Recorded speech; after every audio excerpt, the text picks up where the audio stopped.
I don't want no oil, a spoil in my shoreline. I like fish much better than crud. I like birds and things, a-creeping and crawling. Won't trade no more oil for blood. The sun done give us all we need to make this country run. But that black demon oil's got us fussing and fighting, and I do believe it's time we was done.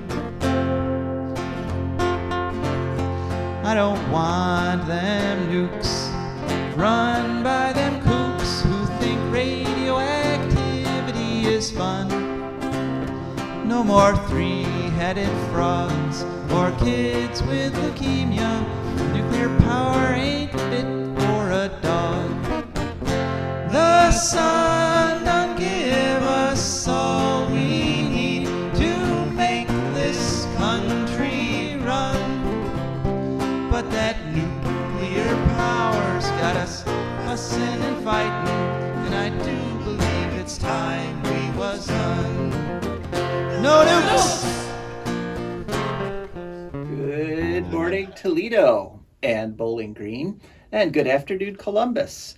And hello to everyone on the internet listening whenever and wherever you are. My name is Joe DeMare, and I am here with my inimitable co-host Rebecca Wood. Yes, and Rebecca and I are going to give you folks an hour of radio called For a Green Future. For a Green Future is a wonderful program where we talk about ecology and the environment. And we talk about it in the ways that it affects you and your wealth, your health, and your happiness. And we try to do it with a little bit of humor, a little bit of, generally an upbeat show. And we have an excellent show for you this week. First, we're going to chat for the next 10, 11 minutes or so. Then we have a guest, Eric Fine from Yale is going to be talking to us about a recent survey they did about Americans' attitudes towards global warming. So if you've been wondering what your neighbors have been thinking about this whole topic, you'll find out. Then it's a hearing from our wonderful, wonderful patrons and sponsors. And then, Rebecca, what will you be talking about this week? We are going to talk about the Missouri River. Aha, the Missouri River. And I suspect that the Super Bowl may have influenced your decision somewhat there? A little bit, yeah. There's this complicated system of allegiances and rivalries, and yada yada. Our household is probably rooting for them because they're friends with someone who's enemies with someone who's friends who's someone who is the enemies of the people who did the Browns dirty at some point. That's how we usually just. I can't even. It's like Europe before World War I, really. Okay. I can't even reproduce her chain of logic, but yeah, my roommate says we're rooting for the Chiefs, I guess. For the Chiefs? Yeah. Oh, well, interesting you should mention that, because this, as you know, is Super Bowl Sunday. You may have heard that. Yes. So what we do here on For a Green Future every year is we do an Eco Bowl, which is we compare the two cities that have the teams in the Super Bowl in terms of environmentalism and sustainability. And so that matchup is coming in just a minute. And so kind of a surprise this year, but I'll let you know. We'll talk about that in just a second. But first, for a modest fee, I will reveal in advance who wins. So if anybody's 2 minutes ahead of everyone else, got money on who wins the Eco Bowl this year, I guess text Rebecca and she'll fix you up there. I'm corruptible. Okay, well, but so this past week you may have noticed that spring is here.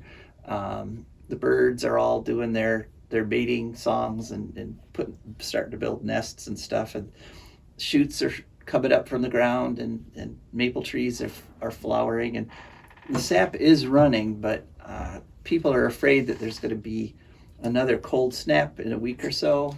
This week it's all going to be 40s, 30s and 40s, which is still, way above normal.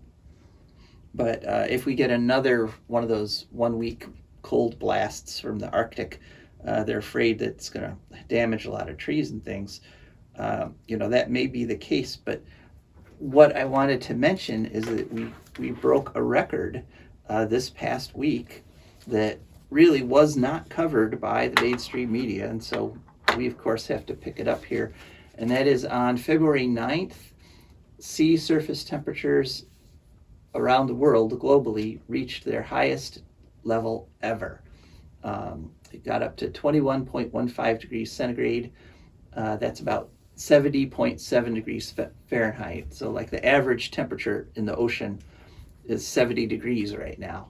And that's way above the average. If you take the average from 1982 to 2011, it was 68.45 degrees Fahrenheit. And so to be, a degree, more than a degree and a half above that, when you're talking about the entire global ocean, that's a lot of energy. I mean, that's, the equivalent of millions and millions of Hiroshima atomic bombs. Plus, last week was lovely, but if it's this warm now, one worries about July just a teens. Yeah. So, but it's definitely worth noting that we broke that record. And that was also supported by the European Union satellite Copernicus. They reported on that. So we're in a time of, we're in a record-breaking time, and there may be records broken in the Super Bowl later today. And if you guys have any opinions on who should win the Eco Bowl, give us a call at 877-909-1007 anytime the next hour. And so this year, of course, Kansas City versus San Francisco, it's a repeat of 2020.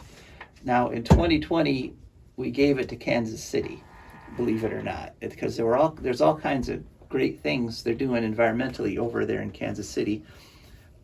Just the basic numbers have changed a little bit for the two cities in the 4 years. Kansas City has increased in population. The Kansas City, Missouri part of Kansas City went up by about 1,000, whereas the Kansas City, Kansas part went down by about 3,000. But the greater metropolitan area has increased by about 500,000. So they're up to 2.4 million people in that area in the Kansas City area. But that area is actually quite huge. It's 319 square miles. Whereas San Francisco, of course, the whole thing is only 47 square miles. And so population in the city of San Francisco has dropped quite a bit, actually. It went from 890,000 down to 808,000. But the greater metropolitan area of San Francisco, it's actually increased by about 1 million. So the numbers, so basically people are fleeing the city in San Francisco. In Kansas City, it's holding about the same. It's too expensive to live there anymore with the tech industry moving in. Yeah, and they do have a massive homelessness problem, which is partly going to figure into our decisions about who wins the Eco Bowl. But let's see, Kansas City, we gave it to them last year because they try really hard, and they have not stopped trying. In the 4 years since we had looked at them last, they have done all kinds of amazing things. They turned their whole public transportation system is free, and they have a very extensive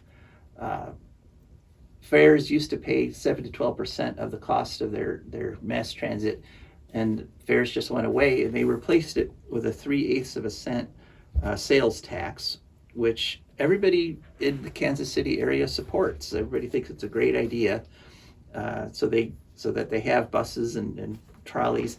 Oh, since we looked at it last time, almost as if they were looking at San Francisco, Kansas City now has electric trolleys down free electric trolleys down the main drag, and they're being expanded to go out to the further parts of the city. Even San Francisco's trolleys aren't free. They cost $8 a ride, and the regular mass transit, the buses and so forth, costs $2.25 for a one-way trip in San Francisco. This is part of what has led to a 40% drop in public transit riding in the San Francisco area. So they're kind of falling behind there. COVID triggered it, but it hasn't recovered since COVID. And instead, what they are doing in San Francisco is they're encouraging people to buy electric cars. They've got all kinds of financial incentives. I was looking at a list of them, and you can get like $30,000 or $20,000 worth of tax breaks and rebates if you buy an electric car in San Francisco. So a lot of people have been switching to electric cars instead of mass transit, which is not that great. I mean, I love my electric Wonder Van, I talk about it all the time, but I would give it up if I could just take an electric train up here from BG. Yeah, but so that's what they're doing. Air pollution wise, San Francisco is still in big trouble. It's still got very high air pollution problems, but it's been named by the American Council for Energy Efficient Economy. It's been named the #1 city in the U.S. in terms of energy efficiency. So that's good. Kansas City is trying really hard. Since we talked about them last time, they've added solar panels to the roofs of every public building. And so they've got like 30 megawatts of solar just on the roofs of their city halls and garages and things like that. They're also spending $750 million to upgrade their water and sewer. So even though Kansas City water is nowhere as good as San Francisco water, San Francisco's water is much cleaner in terms of what you get out of the tap. But they're working to fix it.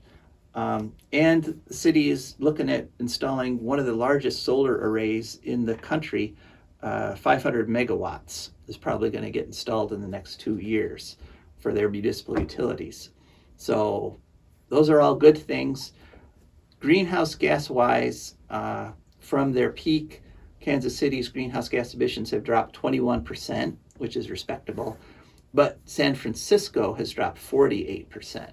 So which is why they've won that #1 rating from the Council for Energy Efficient Economy. So you might think, given all those things, that I would pick Kansas City again this year. Unfortunately, Kansas City did one huge thing that knocks them out of the competition, and I have to give it to San Francisco. Yeah, they built a new international airport. It opened in 2023. It's the newest international airport in the world.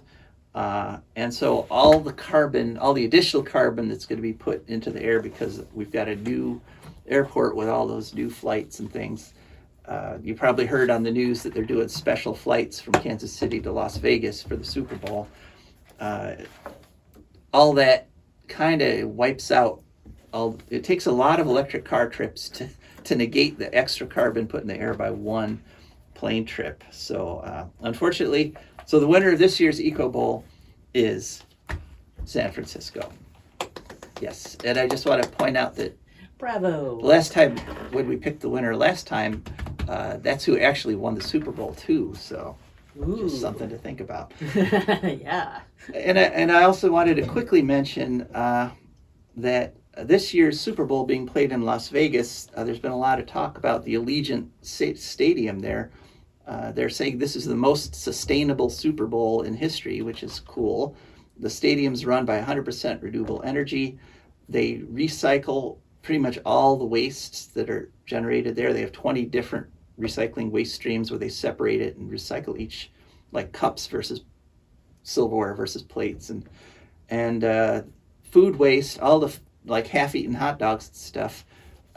Apparently they generate about 12,000 pounds of that after each event. Wow. And so that actually all gets collected and is sold to farmers who feed it to their livestock. So it doesn't get wasted, and it reduces the amount that livestock have to be fed. So, and their website is very eco-friendly. They talk about all kinds of eco projects that the Vegas football team does every year. So that's just kind of nice, just a footnote. All right, but now it's time to talk about something which is not quite a footnote, and that is people's attitudes towards global warming.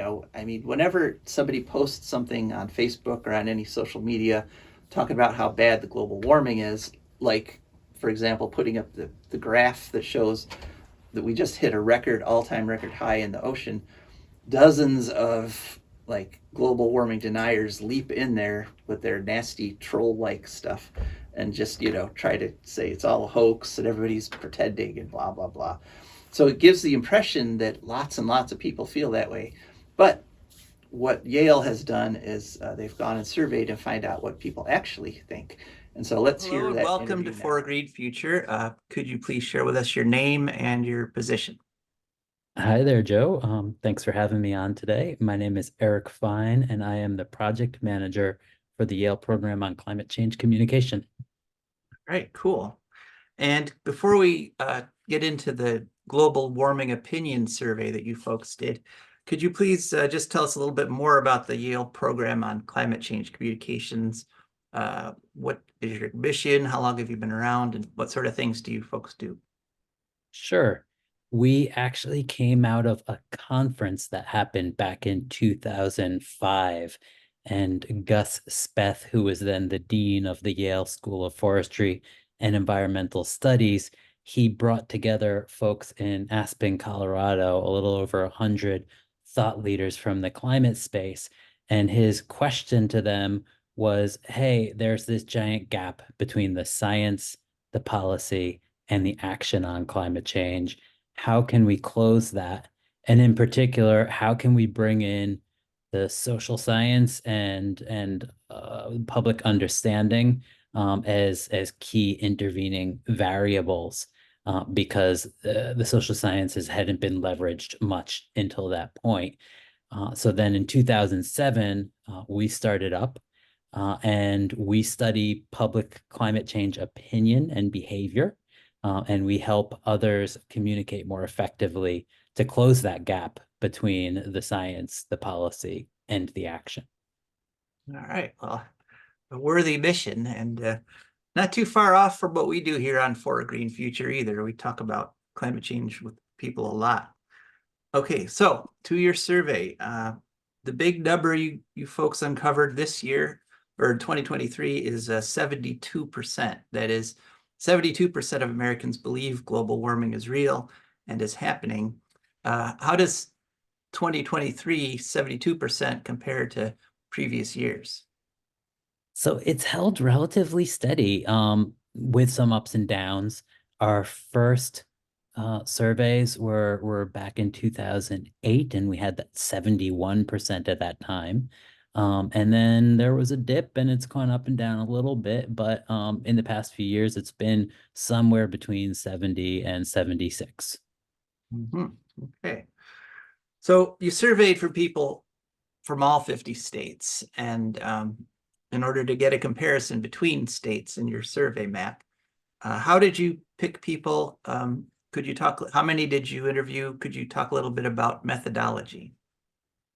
So we've been doing 2 national surveys per year since 2008, and those are nationally representative. So the demographics in the people that we survey, about 1,000 per wave, they are similar to the demographics of people in the United States. And then at this point, we've now surveyed over 31,000 people. But for the first few years we were doing it, we were just getting national numbers. And a lot of people were saying, yeah, but I'm over here in this county or state or congressional district. I bet it's pretty different. What can you tell me? And we couldn't. And to do representative surveys at all those scales would cost a ton of money. So we scratched our heads and said, what can we do? And we created a model. And this model takes all of the data we've collected since 2008 and looks at what are the patterns in there, who says what about which question, based on their demographics. And then we brought in demographic data from the census into this model. And the model predicts how are people at all of these different scales, from counties to metro areas, congressional districts, states. How are they going to answer 30 different questions on climate change? We weren't sure if the model was going to work, so we had to validate it. And what did that look like? We did representative surveys in California, Texas, Ohio, Colorado, and then 2 metropolitan areas. And so we got the data from there. We had the data that our model spit out, and lo and behold, it was really close. And like a 2.9 percentage points difference, hardly anything. So the model works really well, and we've been using it ever since 2014 when we started these maps. Oh, that's great. So I think the most surprising thing for me looking at your maps is that there's a substantial majority that believe in global warming in all 50 states, even the most politically conservative ones. The state believes the least in global warming is West Virginia. That might not be a surprise, but even there, 58% believe it's real. So in many other states, the deep South, like Texas and Florida, it's well over 70%. That's what surprised me the most. What surprised you the most about this year's numbers? Were there any surprises? I mean, not just this year, but ever since 2014, there have been all kinds of surprises. And I'd say that one of the highlights of both the maps and our research more broadly is that there's some polarization on questions like, is climate change happening? Is it human caused? But then when we ask about a climate solution, we don't necessarily frame it in the question as a climate solution. We just say, do you like this idea? Do you like that idea? We have 7 or 8 out of every 10 people say, yeah, I like that one. I like that one. I like that one. So that's one of my favorite surprises in the maps and our research more broadly. Okay. So most Americans do believe in global warming, as you've proven, but do they realize they're in the majority? Do most Americans believe most other Americans feel or think the same way they do? People have no idea. If they haven't seen the research, we ask folks to guess, hey, what percentage of people would you guess say that climate change is happening in the United States? And they say, about half. Mhm. And as you were just saying, they're way off because it's closer to 3/4 that say that climate change is happening in the US. And it's interesting because if you believe that many people think climate change isn't happening, then what are you going to do? Are you going to bring it up in conversations if you think you're all alone, if you think you're the only one worried about it? No, you're not. And that's Mhm. why we also find that 2/3 of people, they rarely or never talk about climate change. They're afraid to because they think that no one else is on the same page. But our research also shows that when they break that climate spiral of silence and bring it up, they're more likely than not to find someone on the same page. And then having that conversation reinforces the idea that climate change is happening, it's human caused, and we should do something about it. So, one of the best things you can do is bring up climate change. Look at the maps, and you'll see that people around you are pretty likely to be on the same page as you on a lot of the points. Oh, that's great. Okay, well, the survey was very comprehensive, covered a lot of ground. It was interesting to see some of that really high responses, like 79% of Americans believe we should continue to research alternative energy, and also that we should use public lands to generate renewables. 74% agree there should be tax rebates for solar panels and energy conservation. Do people know that some of these things already exist? That there are, for example, tax rebates for putting solar panels on their houses? Very good question. We actually asked a question related to this just this past fall. As you and your listeners likely know, in 2022, the Inflation Reduction Act came out and it offers many billions of dollars in incentives for climate solutions, arguably the most important climate legislation ever anywhere. And so when we asked people, have you heard about it? Only 36% of people have heard of it. So about a third. But then for all those people who hadn't heard about it, we said, well, here's broadly speaking the goals and what's included, and do you like that? And 71% of U.S. adults said, yeah, great idea, I support that. So there's a lot of work to do to spread the word about the Inflation Reduction Act and all the incentives in it. Right.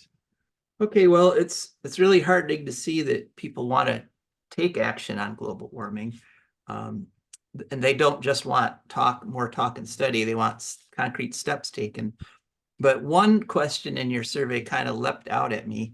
While only 30% of people approve of drilling in the Arctic National Wildlife Refuge, which is good, 56% want to see offshore oil drilling increase. So they don't want global warming, but a majority still want more drilling in offshore. How do people reconcile these things in their minds? So we don't frame either of those things, the Arctic Wildlife Refuge or offshore drilling, as we don't frame it in relation to climate change. We just ask straight up about that action. And it's important to understand why people support or oppose them.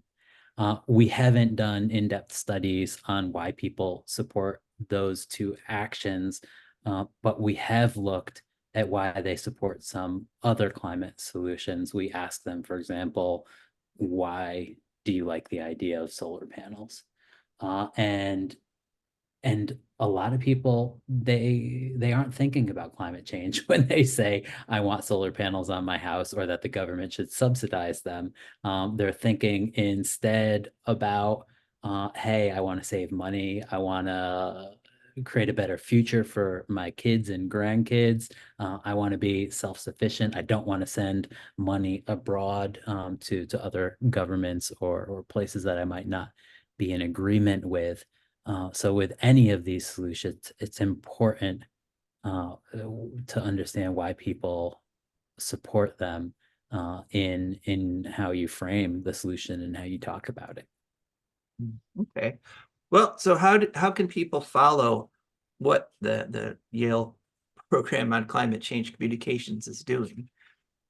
You can find our website by searching for Yale Climate Communication, or go right there to climatecommunication.yale.edu, and you can sign up for our email updates, but we're also on a whole bunch of social media platforms. So you can find links to those at the bottom of our website as well. All right. So anything you'd like to add, Eric? We've had elected officials say to us that they were advised not to mention climate in their campaigns, but that they saw our maps and saw what there was support for and what people were thinking in the area around them. And so they made climate a part of their platform and were elected into office. That's maybe a political use for this, but are you the leader of a nonprofit, a university, a school, a board of education, or are you someone organizing volunteers on climate change, or thinking of volunteering yourself? When you look at what people around you think, understand, support, by checking out and exploring these maps, it will be helpful in figuring out what your strategy is, and it will give you courage in bringing up a lot of these solutions that you might be hesitant to do if you didn't know the high level of actual support around you for them. All right. Well, thank you so much for your time, Eric. A pleasure. Thank you, Joe. All right, and thank you folks for listening to that. Hope you found it interesting. It's always good to know what other people know, and people, all of us, or the vast majority of us, know global warming is real. So when you go to your gatherings of your friends and family and stuff, don't worry. Most everybody there probably agrees with you on that. Okay, now it's time to hear from our fantastic advertisers and patrons. So For a Green Future is also brought to you by the Wood County Park District. The Wood County Park District is a natural resources conservation agency. They protect natural spaces, maintain quality green spaces, provide engaging programming, and they teach people to love and respect nature. They also restore wildlife habitats and lead people on outdoor adventures. Wood County Parks protects natural spaces in Wood County for all to enjoy from 8 a.m. to 30 minutes past sunset every day of the year. There are several ways to get a hold of them and find out what's happening. One is to call them at 419-353-1897. Another is to visit their website, www.wcparks.org. The website again is www.wcparks.org. They are also available on all social media, Instagram, Facebook, Twitter, and many others. Just search for WC Parks. That's the Wood County Park District, and we're very grateful for their support. And we're also grateful for the support of our patrons. And patrons are wonderful, generous people who've gone to patreon.com. That's patreon.com. They searched for a Green Future, popped our Patreon page, and they signed up to have a monthly donation come out of their account and come over to us. And it's really critical, our patron support. And I'm going to this week make a pitch, because we have lost a few patrons, people who, are being affected by the inflation on things like food and stuff, and can't afford that $5 a month anymore. So we really, if you can afford it, please step up and become a patron this month, because we've lost a few, and we need everyone is critical to keep this show on the air. And I also wanted, before we go on, I wanted to thank Judith, who commented on our Facebook page about the last week's episode, and she just said it was a great episode, and that kind of praise it really helps. It really wonderful to know that some people are listening and appreciate what we've been doing here on For a Green Future. And one of the things we do every week is we hear from Rebecca. So Rebecca, let's hear about the Missouri River. Alrighty, well, yeah, as what just turned out to be a consolation prize for Kansas City, since they're devastated by losing the Eco Bowl. We're talking about the river that runs through their town. The Missouri is, in fact, the longest river in the United States. I didn't know that. Wow, no, me neither. Yeah, its source is something called Brower's Spring, which is up in the Centennial Mountains, in the Bitterroot Range of the Rockies in Montana, I believe. And then, of course, the mouth empties out at the Mississippi. According to the National Park Service, there's a scenic river area, or with sort of multiple, I think, ranger stations or interpretive stations along the way. And things you can do in or near the Missouri would be hunting, canoeing, kayaking, hiking, biking, fishing, boating, driving tours, scenic driving tours, in fact, birding, camping, and there are a couple of just sort of major hotspots there. There's the historic Meridian Bridge, which is a thing to see, and then from there you can hike to the City of Yankton Forest Tract. So that sounds intriguing. Gavin's Point National Fish Hatchery is close to the Missouri. There's an aquarium, fish feeding, and more hiking. And there's the Lewis and Clark Visitor Center at the Gavin's Point Dam, which is near the Mulberry. Oh, no, okay. It's not near, but a little further on, there's the Mulberry Bend Overlook, which you can look out over and or hike through a bur oak forest, I believe. So that's nice. Some ecological issues. This is an article, mostly from an article I found from Environment Missouri, top 10 frightening facts about the Missouri River, but it's from 2007, so things might have got better or worse. Like the airport, for example, might have affected some things. But yeah, some problems that the Missouri River had would include agricultural runoff and industrial waste being dumped in it a lot. The EPA says in 2007 there were 11,000 pounds of pollution dumped in Missouri. So within the state of Missouri, that's only within the state of Missouri. Other states have also contributed more, so it's more than 11,000 pounds. At that time, 66% of streams in Missouri were at risk of losing their Clean Water Act protections because of the SCOTUS decision. Was that the one about the experts, or maybe the one about it's not a waterway unless it's got water in it 12 months a year or something? It's probably something we've already been talking about. Yeah, it would be that one, the There you navigable go. water thing. Yeah. I thought it sounded familiar. And in 2007, also, Bayer Crop Science released 342 pounds of cancer-causing chemicals into the Missouri, so that was special. Also, there's pollution from construction, and like of an airport, for example, and development have lowered the commercial fisheries catch by 80%. So that's a lot Oh, of wow. money people are losing because of this stuff. Yeah. Talk about your financial impact. And also the 161 original islands in the Missouri have been reduced to 18. Wow. Yeah, so that's a problem because that makes it flow much faster. Mhm. And that's not always good news for the people downstream, especially, it dumps a lot more faster into the Mississippi, I imagine, and probably Yeah. contributing to some of New Orleans' problems. Yeah, that's a common problem in American rivers is channelization, which is Yep. for decades the Army Corps of Engineers felt like, rivers should be straight.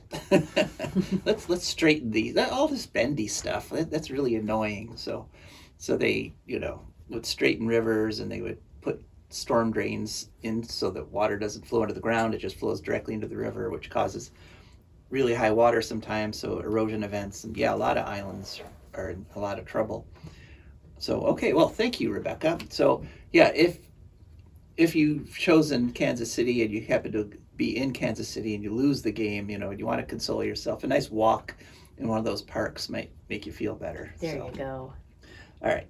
Try and see some birds. Yeah. Okay, on to ecological news.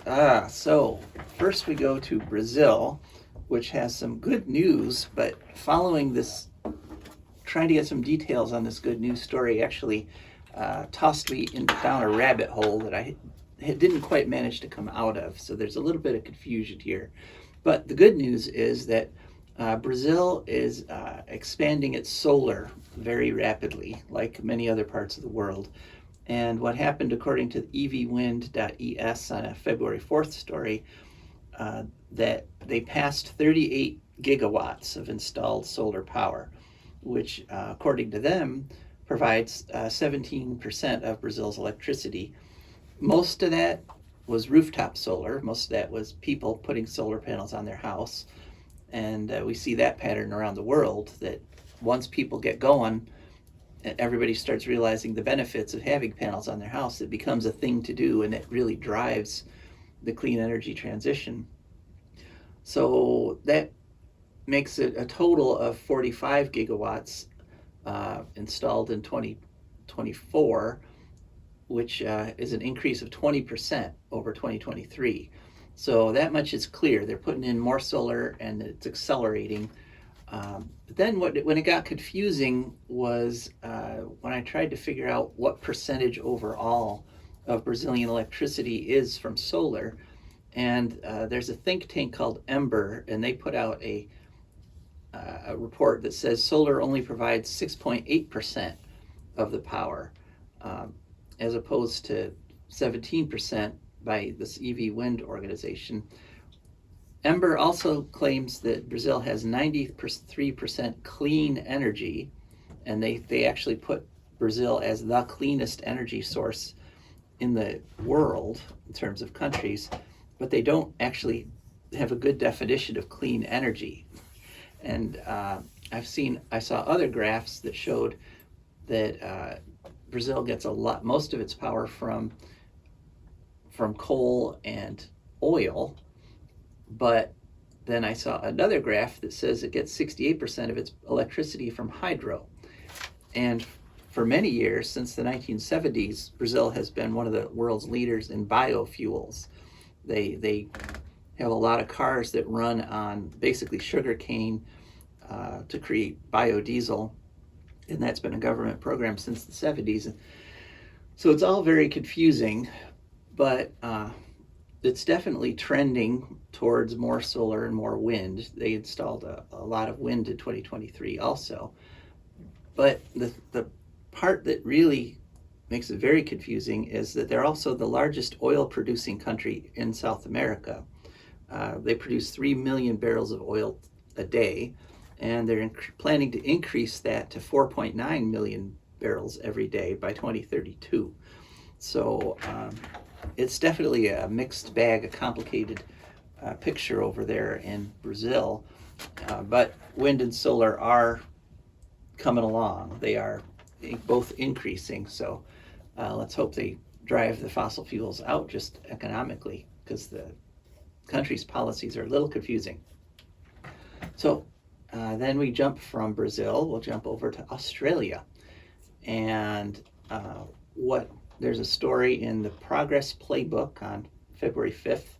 Title was How Australia Turned 1/3 of its Homes into Mini Solar Plants. And so Australia is up to 22.4 gigawatts of rooftop solar, which is in 2023 that increased by 3.1 gigawatts. And so that's a big push. And in one of the provinces of Australia, in South Australia, it's actually 50% now rooftop solar. And so what they've done, they've created a carbon certificate program. We talked about that last week. Usually these don't work very well, but apparently they're working in Australia. And so for every megawatt hour a household generates, they get one carbon certificate, and those can be sold to companies like coal mining companies need to buy carbon offsets. And so that reduces the cost of putting solar on your house in Australia by 1/3. So that's working there. And so what a lot of people are also doing, because the price of electricity is going up in Australia, they are adding batteries. And so what the households are doing is storing the excess power during the day, and then when a price spikes, then everybody sells their battery power. And so it's a huge virtual power plant countrywide, and people are basically making money off their solar panels by doing this, by playing the markets, basically becoming an electricity supplier as well as user. Supplement that with wind. February 8th, 2024, in Renew Economy, one of the largest wind farms in the world is coming online. The first turbine went up this past week and started generating. It's going to be a 1.3 gigawatt wind farm, and it's made up of 122 Vestas V162 wind turbines, which each of those produces at peak 6.2 megawatts of power. And so that's going to be supplemented with a 300 megawatt battery. And so Australia's kicking our butts, basically. They're zipping right along to a carbon-free future. And one of the main reasons they're able to do this is because there's so many companies that are making record profits. Oil companies in the US made record profits this past year, and they're using those profits to fight people who are trying to fight climate change in court. They're trying to trip them up. And so that brings us to our next story. We got news from both an Axios story on January 22nd and a Reuters story on January 21st. And we've talked before about ESG investing. That's environmental, social, and good investing, and how, one way you could tell if a company's evil is if they oppose ESG investing. And so what's happened to Exxon is there's been a number of, they're called shareholder activists, people who bought Exxon stock in order to bring up good resolutions at the shareholders' meetings. And so this is something, it has not been a terribly effective strategy because people are basically giving their money to the bad guys in order to to try to get some, to try to influence the bad guys. And shareholders meetings kind of give the illusion of democracy because people go, any shareholder can put in a resolution and it gets debated and discussed and voted on. But of course, the number of votes you get equals the number of shares you own. And so the multi-billionaires, the people who own, millions and millions of shares, win every vote. It doesn't matter if there's 20,000 people who vote the right way. If 1 billionaire votes the wrong way, then the billionaire wins. But it hasn't stopped a lot of people from trying this. And they've been fighting, they've been trying to make this work for decades now. And there's a company called Arjuna Capital, which is one of these ESG companies, investment companies. And they and a bunch of individual shareholders had been planning to bring a resolution to the next Exxon shareholders meeting in May, calling on them to adopt what are called Scope 3 emission reduction targets. And that's a technical thing from the Paris climate agreements, basically just means big carbon reductions. And Exxon doesn't want this. So what Exxon did, and it's the first time this has ever been done, is they sued Arjuna Capital and the individual shareholders to stop them from bringing a shareholder resolution to the floor in May. So, so Exxon doesn't even want it talked about. So the corporation is suing its own shareholders, which is kind of weird when you think about it, that it's a company suing the owners of the company. But it was interesting. This is going to be decided in Texas court, which Texas state court is usually very, very Exxon friendly. Interestingly, they initially filed in federal court, but the first federal judge had to recuse himself because it turns out he owns a bunch of Exxon stock and his wife works for Exxon. So that was Judge Reed O'Connor, who at least had the decency to recuse himself here, unlike some other judges which refused to. So this is going to be decided, the court case is going to be decided March 19th. And, it's just interesting that they can't even, Exxon can't even cope with the appearance of democracy. They've brought these resolutions twice before. They got defeated by different margins.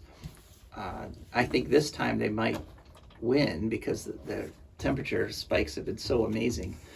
But Exxon's going to try to prevent that from happening. Okay, so from Texas we go off to Japan. And an article on January 16th, European Journal of International Law, Fukushima nuclear wastewater disputes continued. Basically what's happened is 151 different people and now a whole bunch of local organizations are suing TEPCO in Fukushima District Court about their dumping of radioactive wastewater. And one of the reasons that this ended up in the European Journal of International Law is that dumping into the ocean is regulated by something called the London Protocol, which almost every nation of the world has signed on to. And it includes in that people have a right to a peaceful life. And so if you're dumping radioactive water in my ocean off the shore of my house, that kind of affects the quality of life. And that's one of the bases of this lawsuit. And the London Convention prevents dumping of radioactive wastes, period. You're not allowed to dump radioactive wastes. And there's some question of, they have a kilometer-long pipeline from the plant out into the ocean to dump this radioactive water. And of course, one of the questions we asked at the time is, if it's perfectly safe, why do you need a kilometer-long tunnel to dump it? But apparently adding a pipeline adds sort of a layer of seriousness of dumping that makes it more likely that they're going to be forbidden by the London Protocol. So let's hope these folks win. But it's Fingers crossed. yeah, it's nice to see that the Japanese people are as upset about this as the rest of the world is, and that it's just the Japanese government and TEPCO that's doing this nasty thing of dumping radioactive water into the Pacific. It's the Ashoka copper mine disaster all over again. Yeah, yeah. All right, so off to Belgium, and this is just actually the EU. It turns out that I think we missed this one back in July of 2023. Belgium has added ecocide to its criminal law. So if you commit ecocide in Belgium, you can face 10 to 20 years in prison. My heavens. Yes, and ecocide is broadly defined to try to cover things like illegal logging, chemical pollutions, importing invasive species, and there's a story in the Brussels Times on November 17th that the EU has now adopted quite a bit of that. The EU doesn't actually call it ecocide, but they took a whole bunch of the things that are covered in ecocide, and so the EU is also making that illegal, which that would be very interesting. There'd be a huge change in things, wouldn't it? Like if you import an invasive species, like we just lost the ash tree to the emerald ash borer. So if the people in the company that imported that faced 10 to 20 years in prison, maybe they would have fumigated their pellets a little better, and we wouldn't have lost the ash trees in North America. So we'll see how well that goes over, but it does seem to be a growing trend, at least in Europe, to make ecocide a crime. And that actually, talking about invasive species reminds me of something I saw this past week. I happened to be walking down Reynolds Road here in Toledo, and I looked across the street there, and I saw what I thought was bamboo growing. And I crossed the street, and yes, it's this huge patch of bamboo, and it's in the northern part of Reynolds Road. And I looked inside. It was thousands of individual stalks. Of course, bamboo is mostly root. That's mostly what under the ground what bamboo is.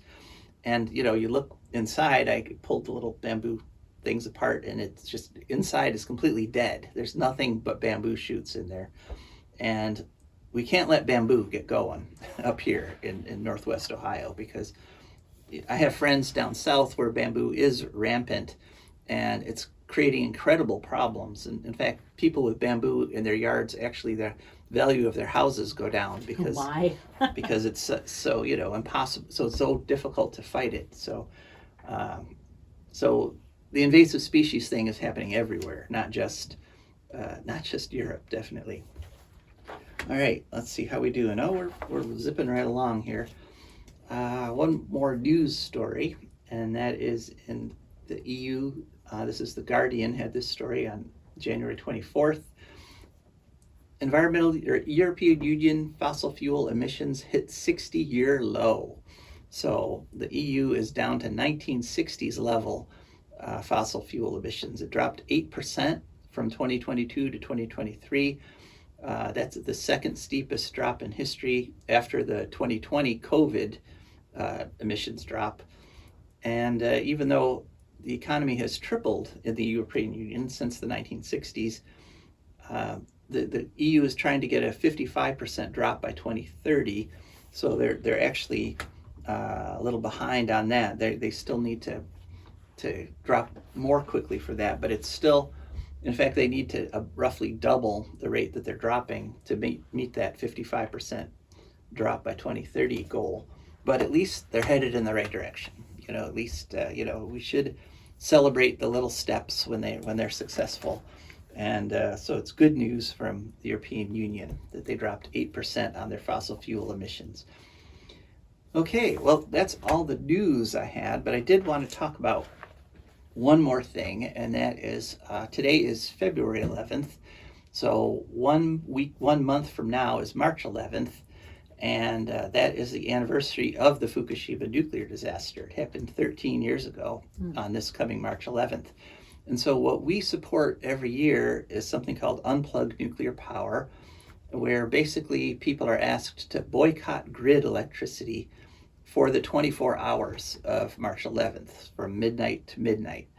And a lot of people have participated all over the world, and people have said that they find it very, very kind of revealing to boycott electricity for a day. You know, get off. There's 4 levels of participation. Level 1 is just go around, turn off extra lights, and maybe turn the thermostat down a degree.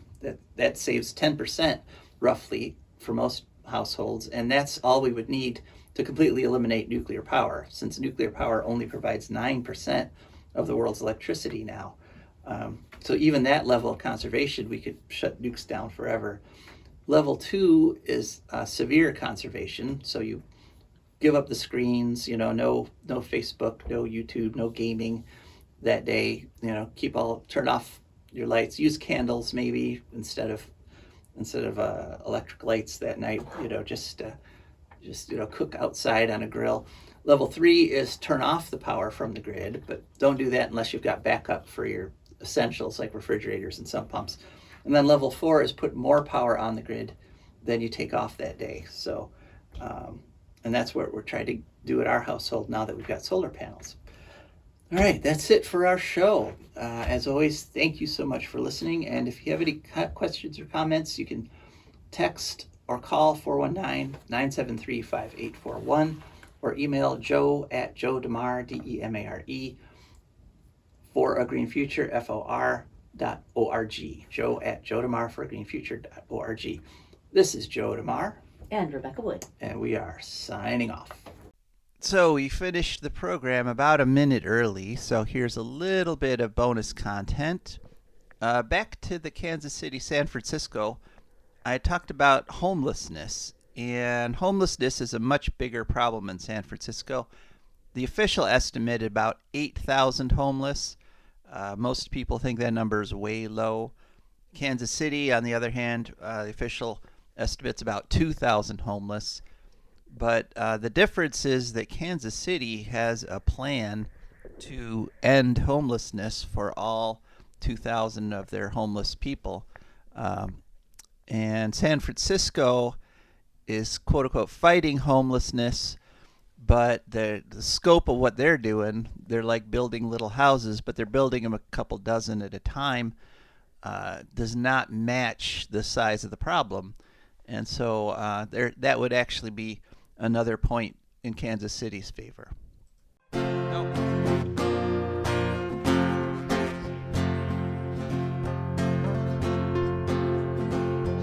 I don't want no oil, a spoil in my shoreline. I like fish much better than crud. I like birds and things a creeping and crawling. Won't trade no more oil for blood. The sun done give us all we need to make this country run. But that black demon oil's got us fussing and fighting, and I do believe it's time we was done. I don't want them nukes run by them kooks who think radioactivity is fun. No more three-headed frogs or kids with leukemia. Nuclear power ain't fit for a dog. The sun done give us all we need to make this country run. But that nuclear power's got us fussing and fighting, and I do believe it's time we was done. No nukes!